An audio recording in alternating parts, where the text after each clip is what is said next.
So I think that if you listen carefully to what we've told you, you will be persuaded that today the threat facing us is not significantly less than what it was 5 years ago or 10 years ago.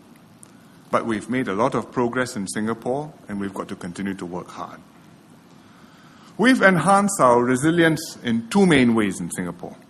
First is a defensive part, raising the security preparedness. So we strengthen the security around key institutions and for major events. We build up our security agencies, our home team.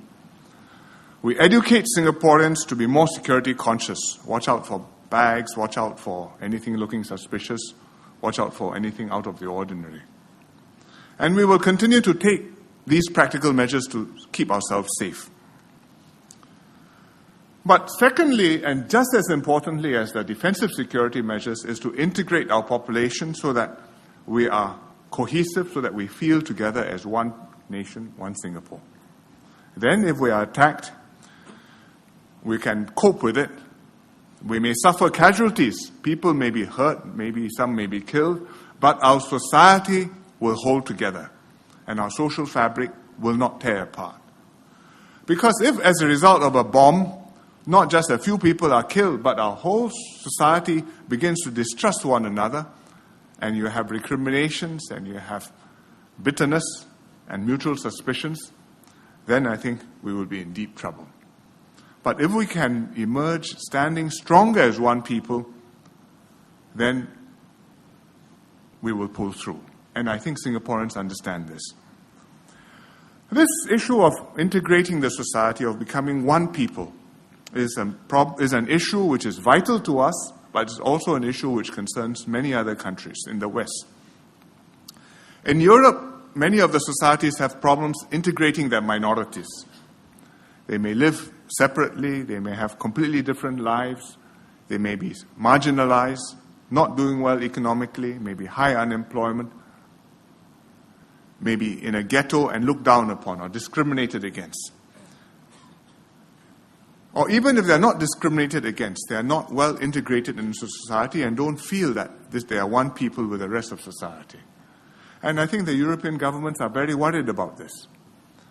Recently, David Cameron, the British PM, made a major speech talking about state multiculturalism. And he says that doesn't work. What does he mean doesn't work? Means you can't just live your separate lives and this is one group and that's another group and that's another group. And you don't interact with one another and you don't develop trust and confidence and bonds with one another. So David Cameron argued that Britain had to subscribe to certain values, the country and everybody who is living in the country, like free speech, democracy, rule of law, equal rights. And that the country had to say to its citizens, this is what defines us as a society. To belong here is to believe these things. And the French Chancellor Merkel the French President Sarkozy or the German Chancellor Merkel, they've expressed similar views. But saying is one thing, making an integrated society is quite a different thing. You cannot order people to become one. You have to build their trust, you have to make the friendships, you have to work at it gradually, step by step, year by year, and patiently make progress. And it's not so easy if the minorities are living apart in ghettos or in different suburbs, or they face deprivation or discrimination, and you tell them, let's feel together. It doesn't work. In America, the problem has been less because I think the minorities are more mixed in with the rest of the communities, more successful. But religion is still a sensitive issue. And after 9/11, the Muslims in America experienced a backlash. And even after a decade, the relations are still strained.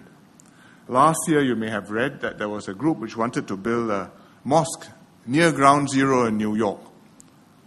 And he said, the man who was behind it said, well, he wanted to develop this for interreligious harmony and make this a symbol of harmony.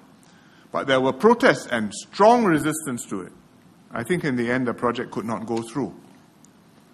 And recently, there was a Republican Congressman, King, who held a congressional hearing about Muslim radicalization. Very high profile, a very controversial discussion, but it's not clear whether when you have all the spotlights on and you focus attention like this, whether you bring the temperature down or you make things hotter. So, this is a challenge for many countries, but for Singapore, we've taken our own approach, and I think we've made solid progress at integration. We've had both protective measures and constructive measures. Protective in the sense that we staunchly watch out for social harmony in Singapore, and we defend the common space. If any group pushes its interests or agenda too strongly, without regard for religious harmony, the government will step in and remind them what the limits are and encourage them to tone down and to take a step back gradually. And ISD from time to time will quietly advise individuals and groups who have gone too far of various religions.